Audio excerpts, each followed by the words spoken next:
Hey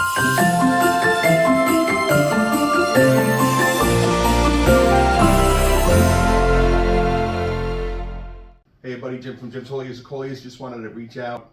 A Merry Christmas and a Happy New Year. Hopefully 2024 will be a better year, a better season for the Coleus. Looking forward to it. End of December.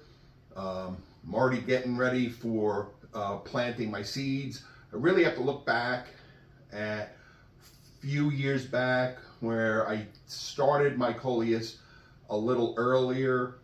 A few years I started them around Christmas. That was a little too early, so last year I started them in late February, which was a little too late, but I guess it all depends on the weather too. And just last year was just overall was probably the worst season I had because of the weather and so forth. So but we'll try to learn from it and adapt.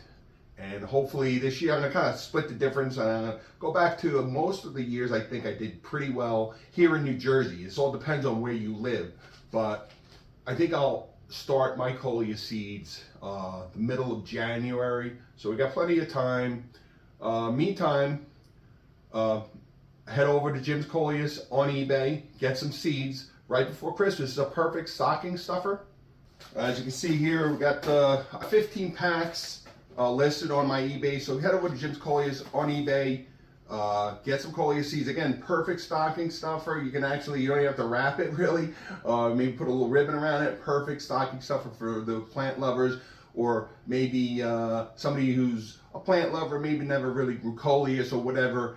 You can give them these seeds and also introduce them to my channel, and I'll guide them through the season on how to correctly sow Coleus seeds, grow Coleus seeds, take care of Coleus all through the season. I think it's a good gift. So head over to Jim's Coleus on eBay, get some seeds. Okay, so rootings. How's everybody's cuttings or rootings doing? I got a ton. I guess that's really relative, but I keep, as you know, I've been keeping rootings going. So I just put a bunch out. We're gonna head into the kitchen. I just went over some of them. I'm going to go over some pointers for you, or maybe you can, if you're keeping rootings going too, maybe you're having some issues, maybe we could touch that. If you have any questions about your cuttings, your rootings, when I say cut, from this point I'm going to call them rootings.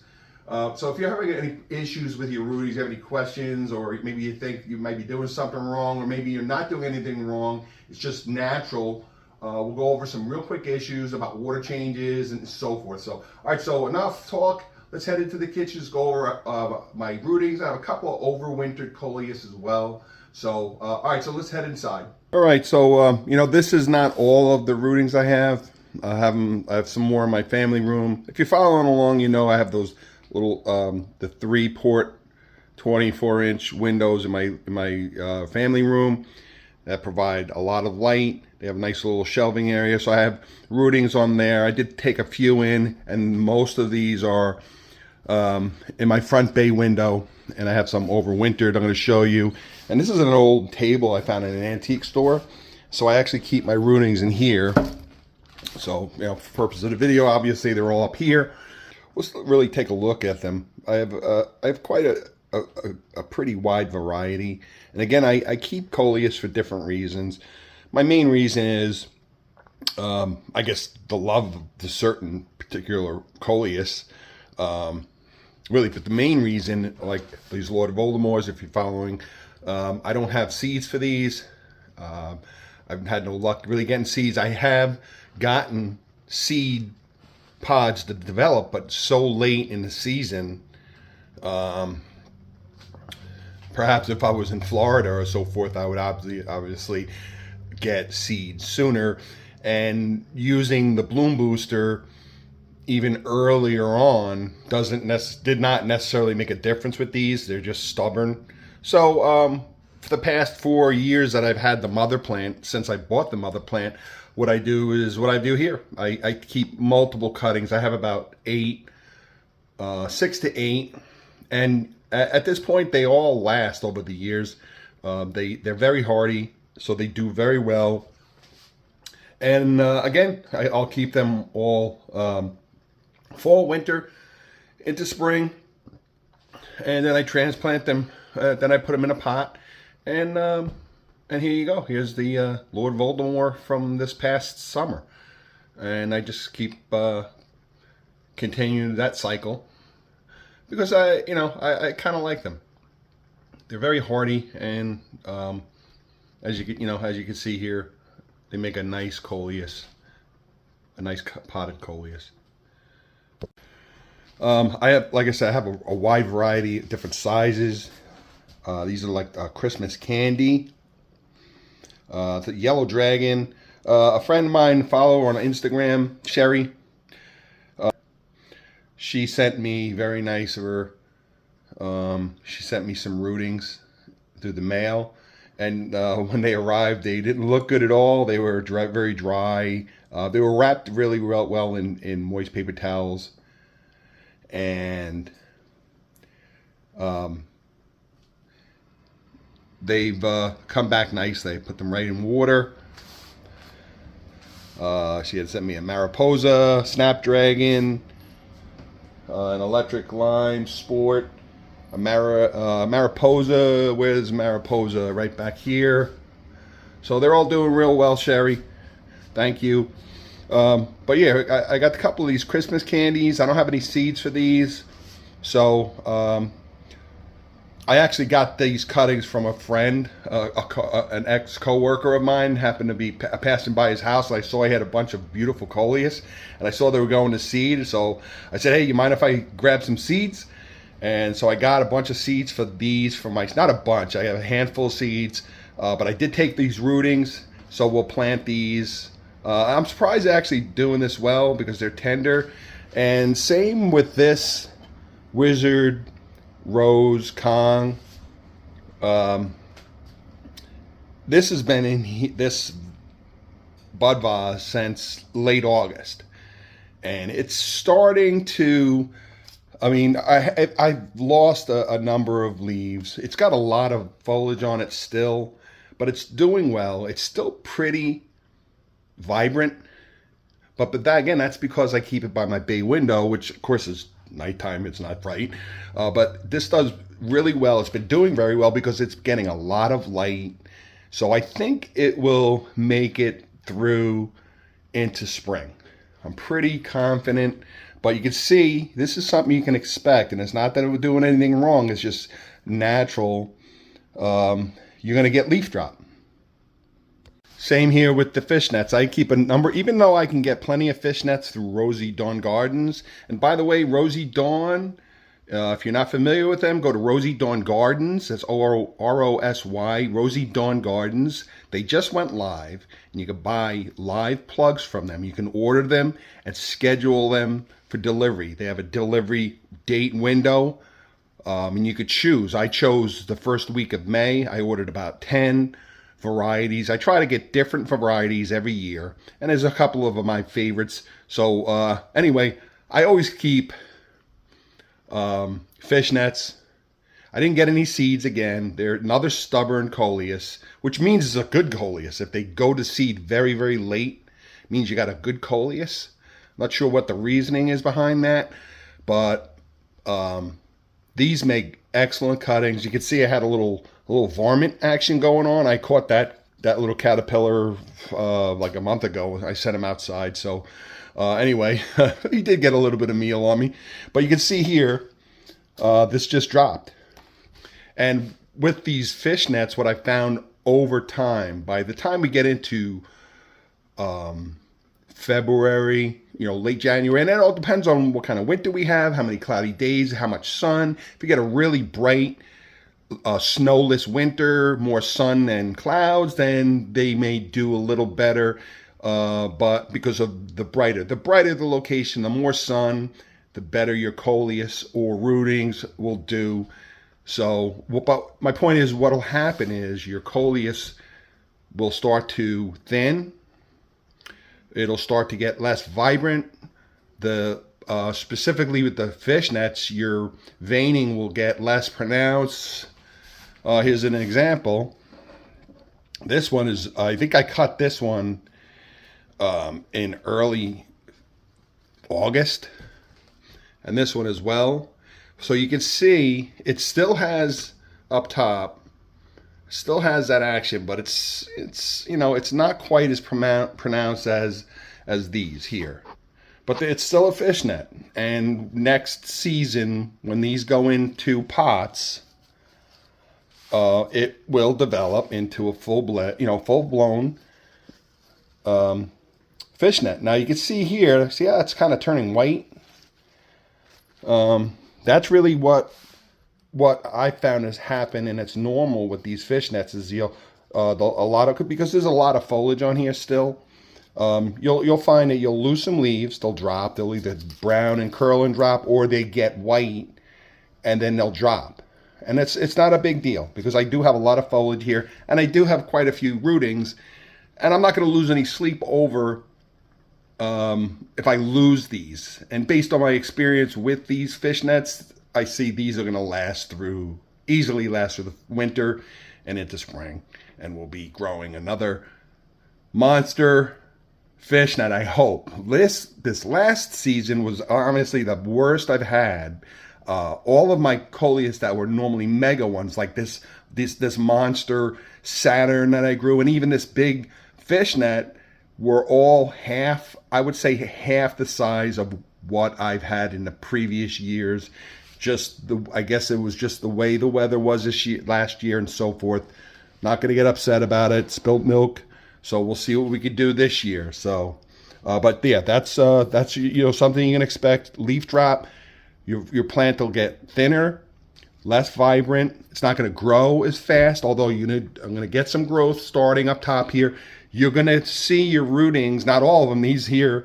You're going to start seeing seed buds, perhaps. If you see a seed pod start to develop, just snip it off. I mean, yeah, I want seed stalks to these fishnets, but realistically, maybe if I see one starting to come in here, which I doubt, I'll let. That's not a seed stalk; those are new leaves. Then perhaps I'll let one of them grow and see it's this early. Maybe it'll grow and I can manually pollinate it myself with a little brush. In general, if any of my other coleus cuttings start to develop seed stalks, I just snip them. The little pods, I snip them off, and then that's it. I don't really keep rootings for the purpose of seed pod development or to harvest seeds. This is a Saturn's rings. It's a variant of the Saturn. And again, if you're following along and you've watched some of my videos, you know the difference between a Saturn's rings and a Saturn is the Saturn's rings has a much wider green area and a thinner purple edge. And I kind of like these, and I did manage to harvest one seed stalk. So I do have some seeds for myself. I did not include them in my Jim's Coleus eBay listing because I don't have enough. But I did have Saturn seeds, but I'm out of them. So they're sold out. So unfortunately, if you're looking to buy Saturns, you can go to Rosy Dawn. They have Saturns and Saturn's rings. I did buy two Saturns and one Saturn's rings, even though I have these cuttings, because I'm not really sure how these will last. This is the first year I think I've purchased Saturn's rings from Rosy Dawn, and I really love them. So I like giving them business. They're a really nice family outfit. I guess more than a family outfit. It's a pretty large outfit, but they really grow an awful lot of coleus, and a spectacular way that they mail you the live coleus. It's a great system. So, okay, these are flamingos. I at first thought I was misidentifying these as inky fingers. I thought I had purchased inky fingers, but they were actually flamingos. And these are really nice, but you can see they're very leggy. But my Lord Voldemort's were very leggy in the beginning, if you remember. I believe, as you can see here, they were very leggy, and they grew out really, really well. Same with these. These were very leggy. I planted them in a deep planter, and they did real well. So I'm like, you know what? They're nice. I have these. Let me cut. I have I believe I have these two. I have one more. I have more Lord Voldemorts than anything. Quite a few of the fishnets. Here's a Mariposa. This was one of the rootings that Sherry sent me. Again, thank you. It's doing real well. It actually broke when I unwrapped it, but it's doing okay. It's very short, and I have it in this little vase, and it's doing fine. Same here. These are the Mariposa. I'm sorry. These are pinatas, I believe. I believe that's the pinata, and a Marrakesh, I believe. Pinata Marrakesh is an electric lime sport. I believe that's the electric lime sport, and they're all doing really well. They were dry when I unwrapped them, but they're all developing good root systems, so they're really healthy with the water. So now on to some issues with water changing.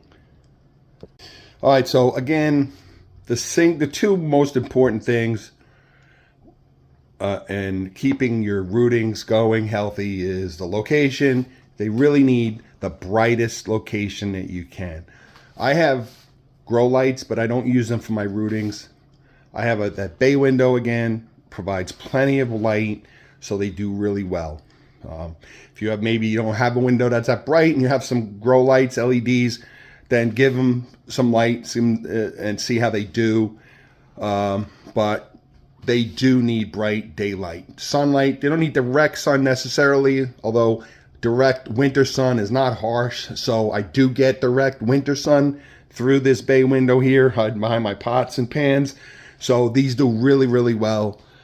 So direct light and water changes. Now, someone had mentioned a coleus grower on my YouTube channel. I believe the coleus grower was just a subscriber that mentioned that you don't need to rinse the root ball. You don't need to change your water because you're washing away root hormone that naturally develops in the root ball. I don't know about. I mean, perhaps I'm sure if he's a horticulturalist, maybe perhaps he's right. Maybe there is some root hormone that develops and so forth. I'm in the camp that if it's not broke, don't fix it. I've had great success rinsing my with the water changes and gently rinsing root balls if I see debris in them. If the root balls are pretty healthy and clean like these, then I don't aggressively, I've never done it, but I don't aggressively rinse. When I say rinse the root balls, I don't aggressively rinse the root ball. I even mentioned it in previous videos, don't go crazy, don't manipulate the roots, don't go nuts rinsing the roots out. But if you have some debris in there, then you can give it a gentle rinse and fill up your coleus with fresh water. It mentioned that you don't have to change your water, you can top it off. Look, I don't have all day. I don't have time to change these every 3 days. And, you know, if you have the time and so forth, then go for it. But I do top off when I see. I keep a water can for my overwintered. I'll get to them. But I do top these off when I see they're needed. But I still like to rinse. I still like to change the water. You can see the debris there. I still like to change the water and give it fresh water. If there is root hormone, it's still in the roots. And in my belief is this. And this goes to when you plant coleus. And it's springtime. It's time to plant these in a pot. Some would say, "Oh, go get yourself some root hormone and put some root hormone in the soil and then plant it." Coleus don't need root hormone. Coleus don't need that extra boost to grow. They're prolific, aggressive plants with a good structured root system. I don't think they need root hormone. I never used it. I think it's a waste of money. If you use it, Is it going to make any? Is it going to harm them? No, I don't think you need it. It's like giving a whole bunch of vitamins to somebody who eats a perfect diet. I don't know. That's my point of view. Take it, but my point is the two main things is regular as you can. Water changes. Make sure you keep a good level of water in them. That needs to be changed. So I'm going to gently give this a real quick rinse, get that debris out of there, and refill it with fresh water. Again, I'm not going to go crazy and aggressively go through the roots and try to see if there's another leaf and so forth. So if there is root hormone growing in there, forming in there, you can see some more debris that fell. It's just like a little stem. That's what I'm going to rinse out, because it's not good for the rooting to have that sitting in there, that organic waste sitting there, because it's gonna get moldy, or it's gonna it's gonna break down, and it's not good for the rooting. Okay, so here we are. This is the moon dust. Again, this one I never got seeds from. I actually have to check. I think that this might be still patented, so even if I did get the seeds, I couldn't sell them on my eBay listing, but I didn't get any seeds from here, so I just happened to save it. I did grow this, the mother plant, and I cut this off of it, obviously, and I did sell that during the farmer's market. It was a pretty large, beautiful plant, so this is kind of cool. It's got a little Saturn action going in there. We've got that spotty green, so it's moon dust. Obviously, it's in the astronomy group of Coleus, but here we are. Again, I'm not going to really mess with the root ball as much. We're going to fill this up.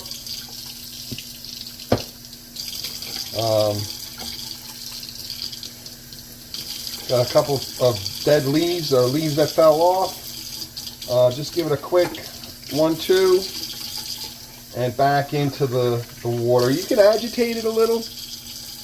If you see something and it's caught in the root and it's stubborn, you really just kind of agitate it like a washing machine. But I don't really mess with my rootings, and that kind of I'm saying that really to go into that gentleman that mentioned that, the root hormone and so forth. So I do add water. I do top it off. Again, this is that Christmas candy. Got some debris floating there. There's a gnat. I'm gonna at the close of this, stay tuned. I did buy a product. If you have troublesome gnats, which I do, from either fruit that you buy at the supermarket, you buy pineapples, they're in there. You get gnats. If you have a lot of overwintered coleus or overwintered plants and you're getting gnat problems, those little pesky gnats, stay tuned to the end of this. I'm going to show you a product I bought, and I'm not being paid for this. This is not a mine. I'm not getting paid from them. It's a good product, and it's really effective. So stay tuned. But anyway, you see we got some debris in here. I'm going to give it a quick rinse. Not crazy. The root balls, you can see the root ball is pretty, it's not really crazy. There's not much to it. So we're not going to mess with it really. It looks healthy. Just going to give it a good amount of water. You got those lower leaves, so I don't really want the lower leaves to be in the water, which is why I saved this. This is I believe this was like a promotion from a Welsh grape jelly, but it's a perfect bud vase, and it looks kind of cool. It sort of magnifies the roots, so it's a very neat. And I have two of them actually. Obviously, this is an older one. It has Looney Tunes characters on it. So, but they make really fabulous root bud vases, and you can see this one here has a more extensive root ball. So you can see, actually, I don't know if you see that floating around, is a little piece of leaf debris. So rinse that out. I don't spend all day long worrying about that. I mean, if I didn't catch that little piece of leaf Is it going to kill the plant? Is it going to detriment the plant? No, but it's good to get as much out. But don't go crazy rinsing your root ball down. Just rinse it if it looks like it needs it, and change your water, or add water. If you don't have a lot of time, add water, and your coleus, your cuttings should do fine. And here's if you follow along, you know I don't keep a lot of overwintered coleus in my house. I don't really need to. A part of me, because I want to take the break, because once, and I don't mean that to be disparaging, that I don't enjoy this, but growing 400 or 500 coleus from seed by yourself in a greenhouse, and still have and work a full-time job, and again I have until I retire next year, it's a lot. So I try to keep my overwintered coleus to a minimum, and again I prefer to keep cuttings, but that's me. But anyway, this is a beautiful jitters variation. It's got a little it was cross-pollinated, I guess, from like a wizard rose here, and it's a jitters because you can see it's thin, has a thin leaves down the axis, so I kind of look at it as like a jitters with that pink and white, as this is. And you can see they're very similar, but they're different. True, that pink down the center axis is thin too, but not as thin as this one here. These are a little pointier, and those are rounder leaves. But these are really amongst one of my favorites. I really like these. This style, this color coleus. So I just like this. I might have misspaid. This is I believe this is a La Rambla coleus, but it has that same pink and white, and almost has like the same mix of the fishnet and a little bit of even the Lord Voldemort action going towards the edges. But I like this. I love that white with the pink in the center. So this is really, really beautiful. So this is La Rambla. I believe that's a La Rambla coleus. Again, that's the one that Sherry sent me. I think I had misspoke. I might have called it Mariposa. Mariposa is here. That's more of like a red. And that's, again, like rootings I had mentioned before, that's starting to lighten. It's really supposed to be dark, sort of like the flamingos, which have really surprisingly kept a really have kept their color. So they may thin out a little bit. They did last year. I believe they stayed pretty dark last year, but that's because we get a good amount of sun through the window. So and again, here's another overwintered one, which I just kept because it kind of was cool. Had as a little almost a moon dust, and this was not a moon dust coleus. This was not part of the moon dust that I ordered last year. This just developed off of a Saturn seed that I had, and it just kind of grew and developed into here. And I got a couple of little Empire. I think these are like a almost like a Defiance variation. And you're gonna find there are hundreds and hundreds of varieties, and some of them are so similar it's very hard sometimes to identify them. Like Scarlet coleus. Some of the scarlets look very much like the crimson gold. They're very similar, and it's almost hard to really notice the difference. But there is a difference in leaf size and the pointiness of the edges, as opposed to like a Defiance, which is a sharp edge, but they have that rich burgundy in the center. But these almost look like lime Sprite Kongs. So, but I don't lose sleep over. It's a beautiful, beautiful plant. I'm not getting seeds from it. It's not the purpose. It caught my eye. It didn't, well, I didn't sell it. So it's small enough to keep as an overwintered coleus. I have to kill myself maintaining it and trimming it. I did trim it a little bit, but it's a kind of a neat overwintered coleus, and it's done really well so far. And I brought this in at the end of I think the end of September. or the middle of September. I brought it inside well before the frost, when it started to turn a little cold. So it does real well. I put some Job's. I'm not actively feeding it.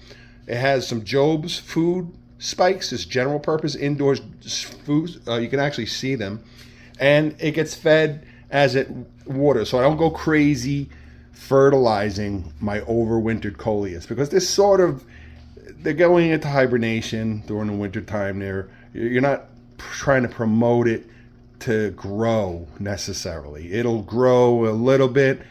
It'll stay healthy with the light. You want to make sure you water it well, but I'm not actively feeding it with mixed Miracle-Gro general purpose plant food.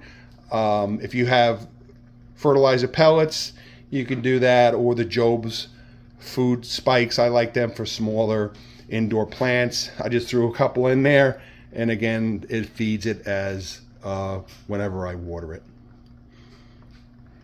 The one thing about overwintered coleus, depending on what kind of heating system you have in the house, and where they're located, how much sun.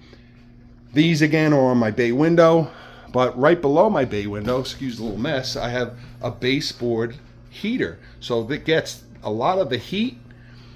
On really cold days, obviously, there's going to be heat coming up and the heat from the sun.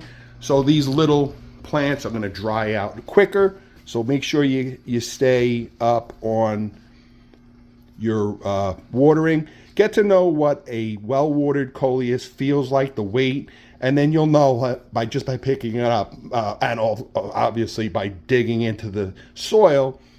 Hey, this needs water. Don't wait. Don't let it dry out. Avoid this. Again, and I don't want to get too off the beaten track here, but avoid the completely dried out and then water it cycle, because that's where you start damaging your coleus.